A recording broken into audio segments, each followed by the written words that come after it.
So, good morning, everyone. Thanks to attend this special session related to dissemination of Cost Action, an European project.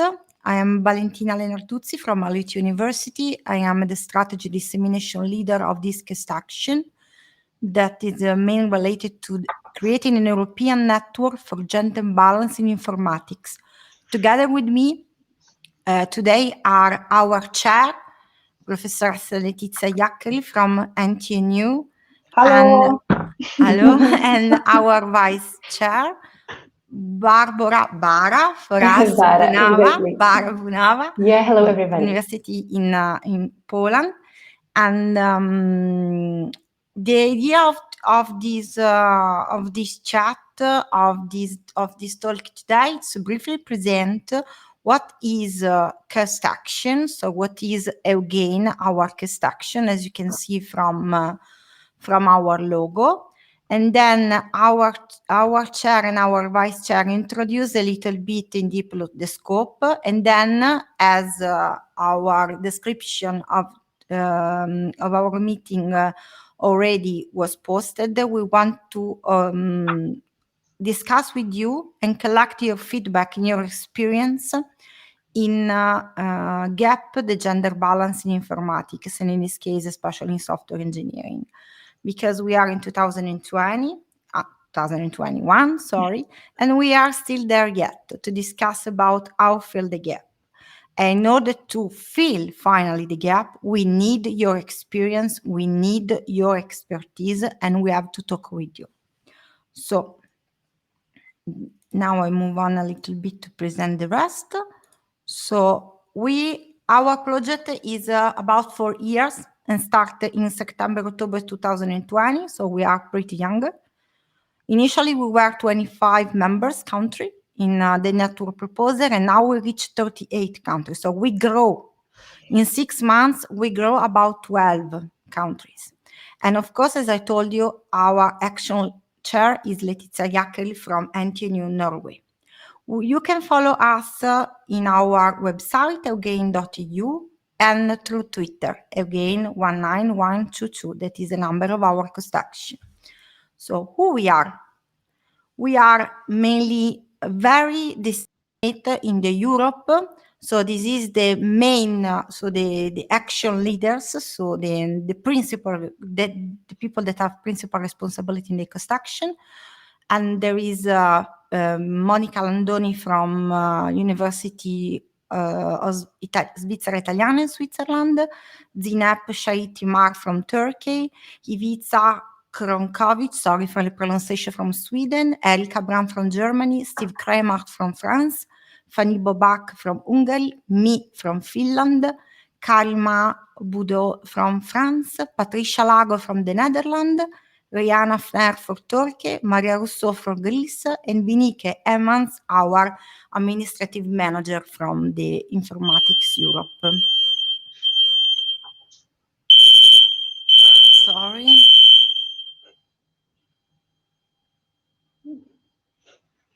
Sorry, but it's the fire alarm. So sorry, but maybe my husband is burning something because we are at home.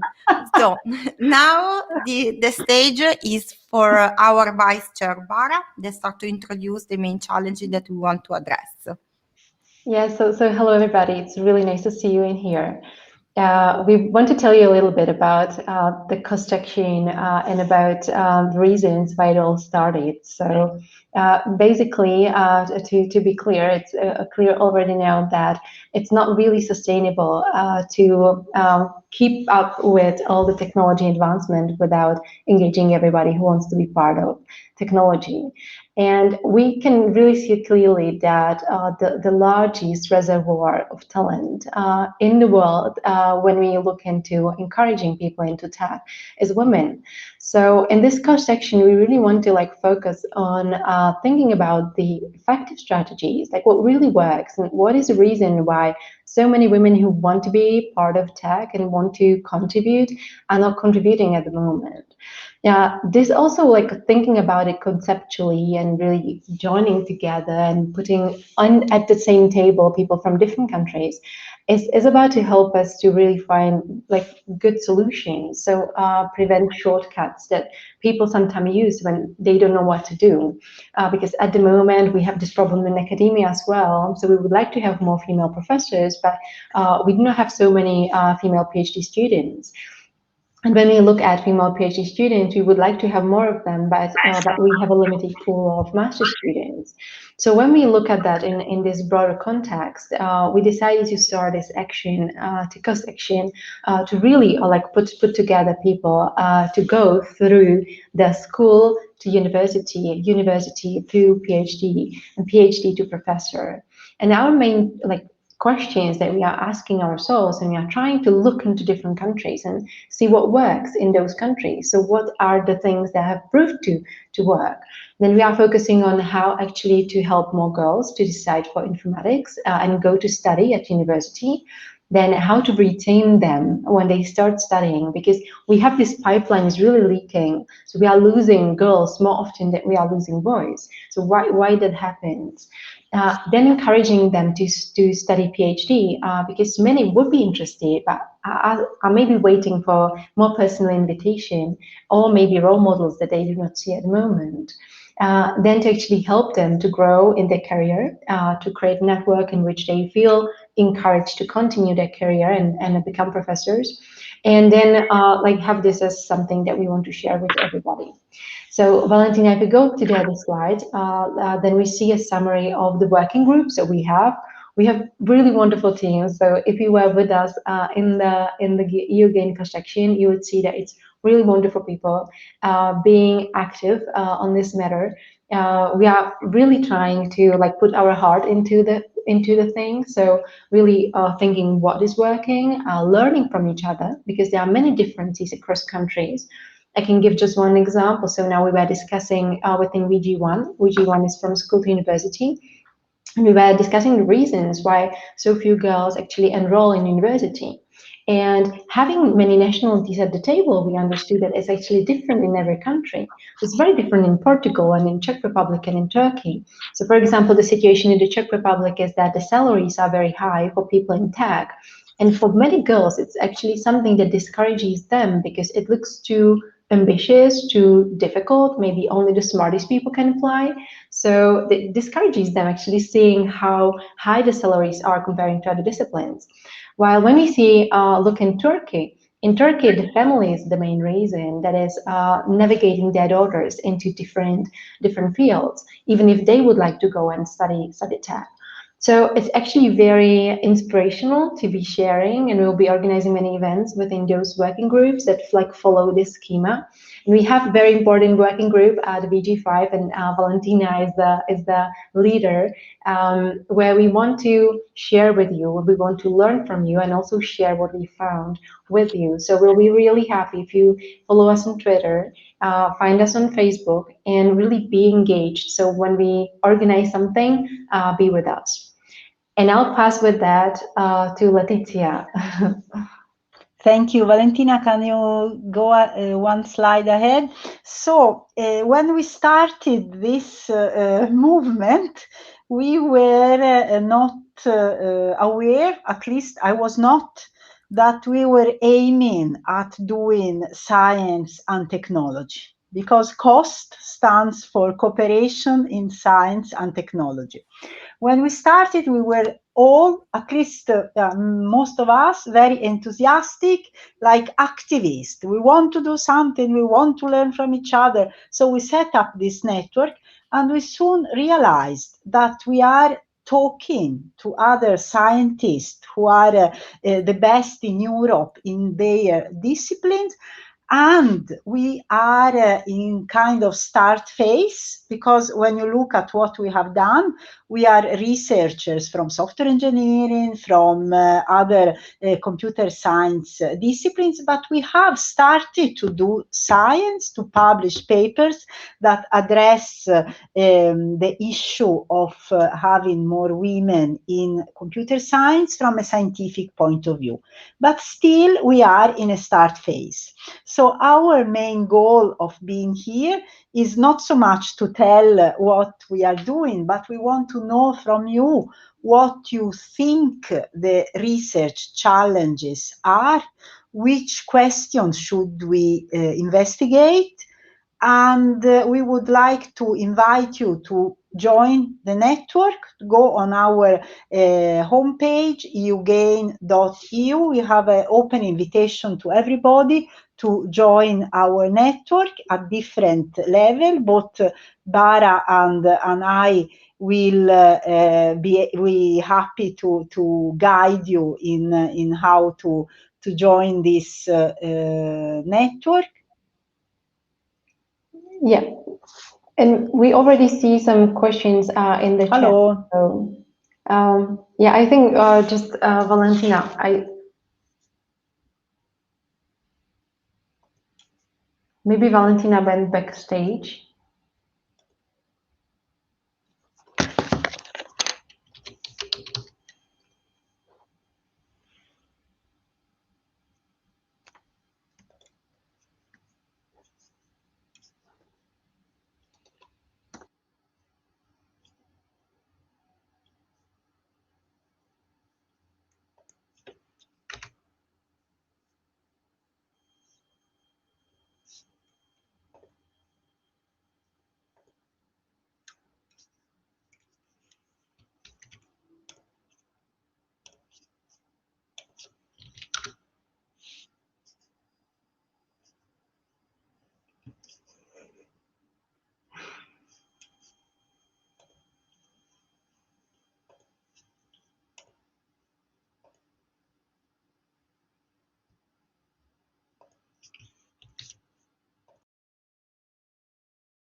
What's happened? Hi, Valentina and Letizia. Yeah, I don't know what's happened. Yeah, some problems. So, Technical problem with Cloudar. yeah. So Exactly. everybody, As usual. So do you see us? Yeah. Do you see us now? Maybe.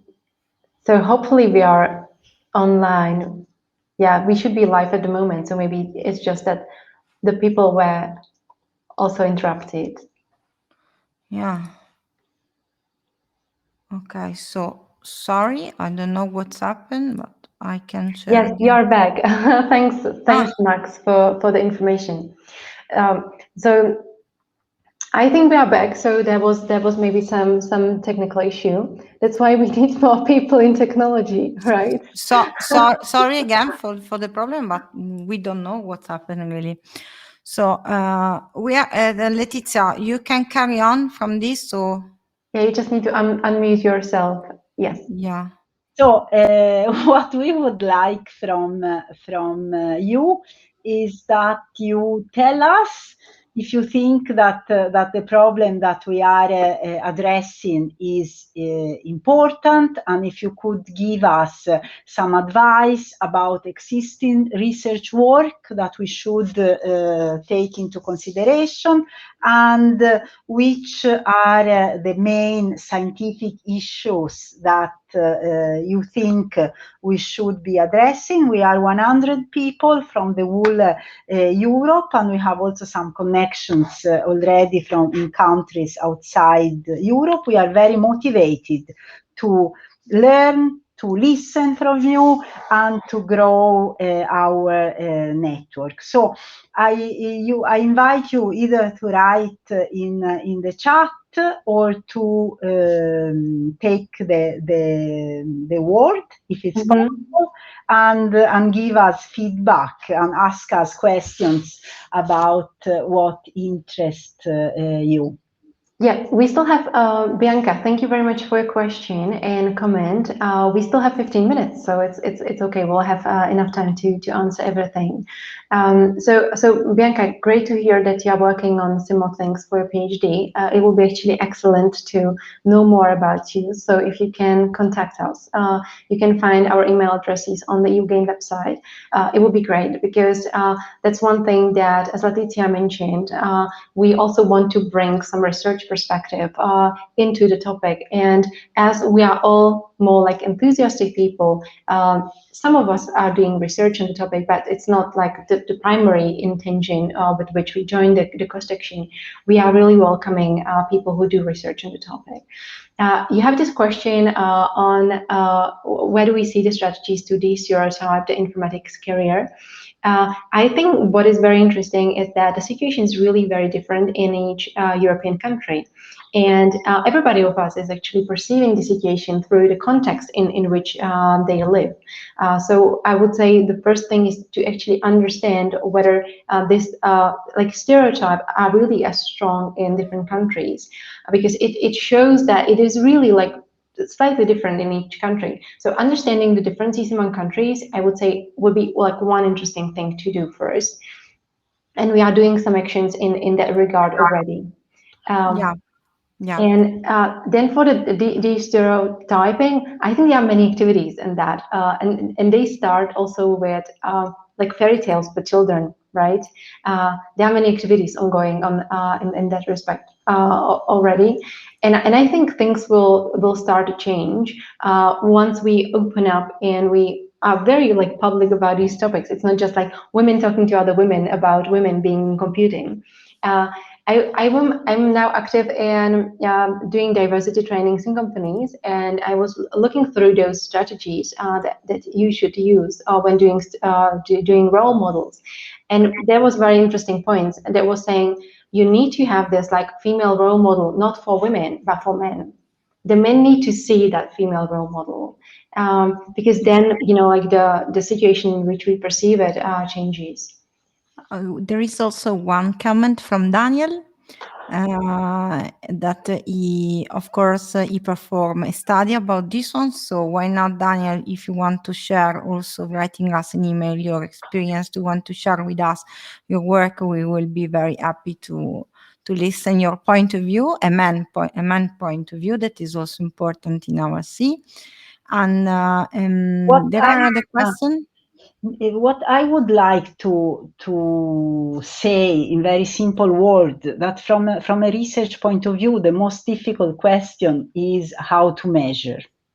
Because we are talking for many years about the importance of having diversity in the development team, the importance of developing software that is for a diverse population, but it's not so easy to measure diversity as it is to measure other characteristics of the team and other characteristics of the software. So this is something that I'm personally motivated to work as a researcher in the next years, and I hope to get cooperators and to get good ideas about how and why we should measure this phenomenon. And in our cost action, we have started to develop questionnaires that we are willing to share with the rest of you. So if you want to measure how things are going at your university, please ask us. We are happy to share our questionnaires and to get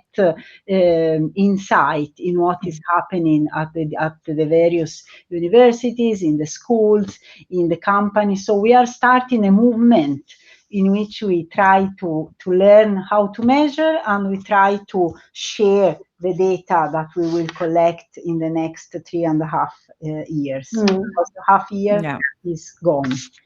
Yeah, I think you made it like actually very important point, Letitia. I just want to like take it to like take it from there, because one very important thing is that when you look at diversity, you do not want to measure it in a way that make people to like search for shortcuts to just like get there. So you do not want to like make it too simple, saying, for example, the percentage of different genders or different nationalities, because then people might just like jump into there and find shortcuts.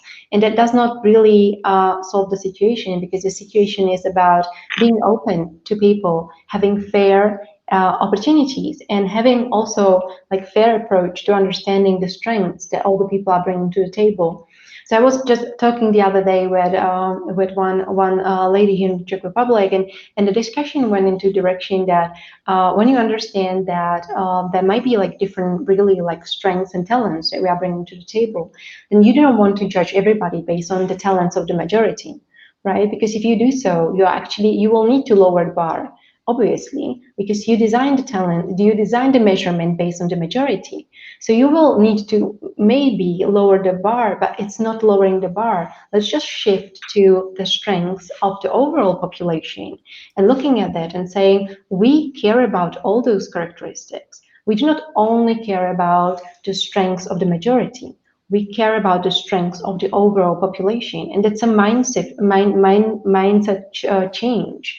Because also now in academia, we still, like have some way of like understanding what a perfect scientist looks like. And if we compare a newcomer to that picture, of course, we might seem like that there is a good idea to lower the bar for somebody who is different, but we do not want to do that. We want to understand that maybe the benefit of the person is elsewhere. It's not just in the way how they mimic the majority. So that's very important, like also understanding the strength of all individuals. And that's also for like what we see among many women is like really this perspective-oriented mindset. And that is very valuable in software engineering.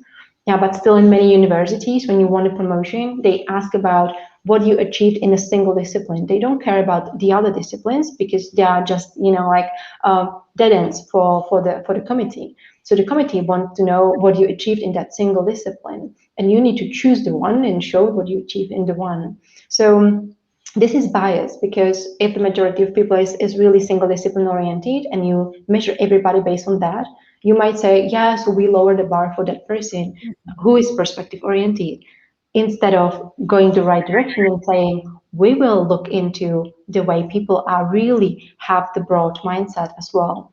So, yeah. Valentina, sorry, Bara, to interrupt you, but there is an interesting point provided by Ita Richardson. She found some interesting things in maybe there is a research. She found that women often need personal contact to encourage them to do the PhD. And we were investigated this practical step in the department where she is working, so University of Limerick, Ireland. Very, very. Thank you very much for the insight. Mm-hmm. Exactly. So actually, Ivica, who is here with us, is now designing Exactly. a study on PhD, and that will be one point in the study. Exactly. Valentina, could you show the URL, the name of our website and the name of our Twitter again? Yeah, for sure. You can post it in chat. It would be very nice if people remember how our homepage is called, so that they can contact us and they can subscribe to our Twitter and yes, and as also Ivica wrote and I reply, it's our intention from the publicity and dissemination working group to propose a workshop, for example, in ICSI 2022, just because we are there here, completely dedicated to these thematics, so to gender equality in this case software engineering, of course, also having social science as Ita Richardson suggests, and of course the workshop will be promoted by Eugene, so by our cost action. Yeah, and we will actually also have a discussion on the topic on the Women Courage Conference. The Women Courage is the ACM celebration of women in computing, and it will happen in September virtually, and we will have a roundtable on the topic during the conference, where the idea is also to actually ask all participants of the conference. It's typically like 200 participants, many of them are female PhD students, to actually ask all of them to fill in the questionnaire. So the idea is that we would like them to fill in the questionnaire also about the PhD studies and then discuss it during the roundtable on the third day of the conference. Yeah. I will send a link to the conference in the chat as well. Absolutely. So since Alexander Serebrennik is here, I really would like to thank Alexander. You cannot talk, unfortunately, but our deeply thanks, because if we are here and we have the chance to organize this event today, is also thanks to you, and thanks to your co-chair Jane, that I don't see anymore in the list, but she was also attending this event. Thank you very much again, Alexander, for your great help.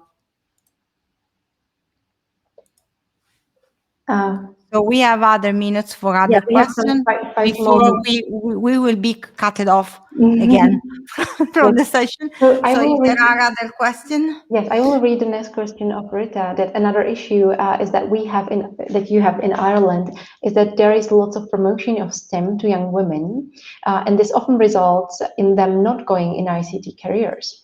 So we are trying to focus especially on ICT. So yeah, delighted to see this project to see. It's again very good point. Very good point. Maybe one more thing that just came to my mind that is also very important is those activities just going into the direction of encouraging more women into entering the ICT is actually having a side effect of encouraging also many men who stay aside, because like we still have quite a small inflow of talent in the ICT and social engineering. We would like more people overall to be interested. And it's visible in some studies that when you encourage girls, it actually makes this kind of encouragement that goes broader, and also more men join who were staying aside. So it can have positive effects to everybody.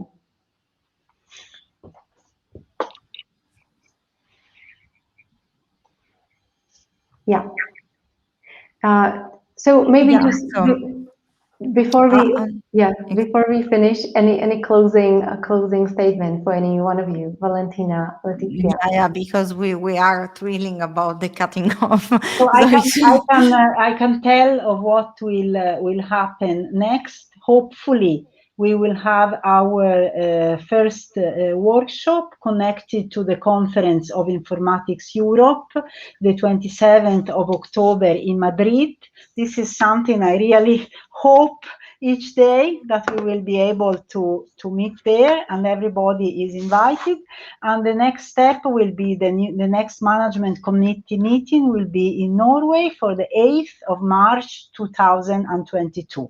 So this will be the two next milestones for our project, and we have been working so much virtually, and I really cannot wait to meet all the people in life, the 100 who are already in the network, and those who will hopefully join us during the next years, because the main goal of a cost action is to do science and to grow the network.